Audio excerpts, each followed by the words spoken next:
It's time to start an argument. Which pickup truck was more important after World War II, more significant? Was it the Chevy Advanced Design or was it the Ford Bonus Built? Hi there, Rick DeBrule with another chapter in the automotive evolution, or in this case, I guess I should say the truck evolution. And once again, we're here at the Martin Auto Museum, a great collection of more than 170 cars and trucks that all tell very interesting stories about what was happening within the United States or the world in terms of automotive design. And to be honest with you, few of those chapters are more important than the one represented by this truck right here. This is a 1951 Ford F1, not an F100. We'll talk about that later, but this is a Ford F1. And this is part of what Ford called the Bonus Built series that came out after World War II. Now, we should point out that, remember, a lot of car production, truck production stopped during World War II, and then when they resumed right after World War II, they were really building just pre-war designs. Chevrolet was first out of the gate in 1947 with its first post-war design with their advanced built trucks. Ford didn't happen along until the following year in 1948, but you could argue in some ways that this series of trucks in some ways might be more important than that Chevrolet. Now this is where the argument comes into place, because this was really a ground up, brand new concept from beginning to end, from top to bottom, from front to back. Ford wanted to take everything in a new direction, and this truck was very important for the evolution of Ford trucks. Now, we have to go back a little bit and talk about the history of Ford trucks. In the beginning, they had something called the TT, the Ford TT, based off the Model T. It had the Model T cab and engine, but ultimately it had a much stiffer, stronger chassis. Eventually, they came out with the Model T pickup, which was just a car-based pickup truck. Then in the mid-30s, they kind of once again had both the commercial trucks and they had car-based pickups, but they didn't really have what we consider the classic half-ton truck-based pickup truck. That's where 1948 and the Bonus Built trucks comes into play. This is the truck where they designed once again from the ground up to say, wait a minute, we want something that's just a truck for the masses. Not a commercial truck, not something that has, massive tonnage that can haul all kinds of stuff, and not something based off a car. No, we want something that was going to be in that sweet spot, that perfect location, designing a pickup truck that could haul stuff, that could be industrial, that could do a lot of things without being really big and complicated or with just being big and clunky, but also not based on a car chassis, and that's why this one was so important. 1948 was the first year for this, and then they built them for several years after that. The Bonus Built trucks, I think, are really important because it really marked that beginning of the pickup truck range. When you go out and you look at a Ford F-150 today, you have to think this is really where it got its legs. Let's take a walk around and look at the styling of this 1951 Ford F1 pickup truck. And right off the bat, you see that insignia right there that was very important, showing everybody in the world that you had a V8 under the hood. And in fact, we will look under the hood in just a bit. As I mentioned, the Bonus Built trucks ran from 1948 to 1952. They had a significant styling change, though, between 1950 and 1951. The early Bonus Built trucks had a grille with these horizontal bars that were going across right here. In 1951, they came out with this look, with these big, I don't know what you call them, teeth-looking things up the very front, very big, and they're very bold. One of the other important things that happened in 1951 was they took the headlights and moved them further out. If you look at the early F1s, the headlights were just a little bit closer in. So when they decided to change the grille, they also moved the headlights further out, which I think was a very important look. One of the other things they did, and you see these air inlets right here, in the early Bonus Built trucks, they were actually right here, these little oval-shaped things off to the side, which frankly I always thought looked like nostrils. I was never a big fan of that particular look, but everybody's got a different idea as to what a great style is. I did like in 1951 when they went to this look with Ford right here and these lower nostrils. I thought it was a great, great look. Now, talking about the grille, these days when we see most of these restored, these are chrome, but in reality, back then, very few people had chrome grills. In the beginning of 1951, they were what we called argent color. They were gray.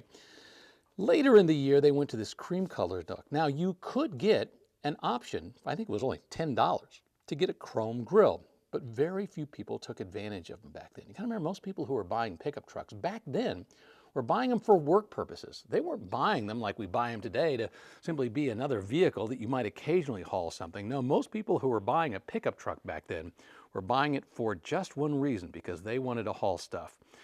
This had a 114-inch wheelbase, and as I mentioned, it was built on a new chassis designed specifically for this purpose. Earlier on, with the TT, that was really the Ford TT, that was designed to be a commercial truck. Then, ultimately, as things evolved, they also came out with the Model T pickup that had simply a little small bed in the back. In the 1930s, they had a car-based truck, but it was really this vehicle right here, this bonus-built truck, part of that first series that came after World War II, that really changed everything in terms of what we expect trucks to be. Now, back then, of course, you didn't have the fleet side, the flare side, whatever you want to call it, the cameo look. Everything was a step side where you, of course, had the step right here, you had the fender coming off, and what you basically just had in the back was a giant box. By the way, this was the first year they went to wood inserts in the back, got rid of the metal wood, which we had for a long time. Of course, we ultimately went back to the metal look at a certain point in time. But this really set the standard for what trucks were going to be in the Ford world as they evolved from that F1 all the way through the F100 and the F-150. As I mentioned, underneath, this truck had nothing in common with the pickups that had come before, either the commercial type, which were much more heavy duty, or the passenger vehicle-based pickup trucks that had come before. For example, they got away from what they called the lever shocks to telescopic double-acting versions. Inside, they had sealed dampers, and the important thing was, it didn't require maintenance. When you were done with them, you just threw them away and you replaced them. It was another example of the evolution of the pickup truck and what was happening both underneath as well as on top. While everyone else was offering 6-cylinder engines in their pickup trucks, Ford, as the old advertising slogan goes, had a better idea. I mean, yes, you could get a 6-cylinder engine in your Ford F1 if you wanted that after World War II. It was a 226 cubic inch 6-cylinder engine that gave 95 horsepower. Or you could pay just a little bit extra and you could come away with the 239 cubic inch V8, 100 horsepower. That's right. The famous flathead Ford engine, simply referred to by most people as the Ford V8, was available in this pickup truck. And that changed a lot of things in the pickup truck world. It was a concept of putting more performance in. And while it only had 5 more horsepower, it had more grunt, more ability to tow and to pull things.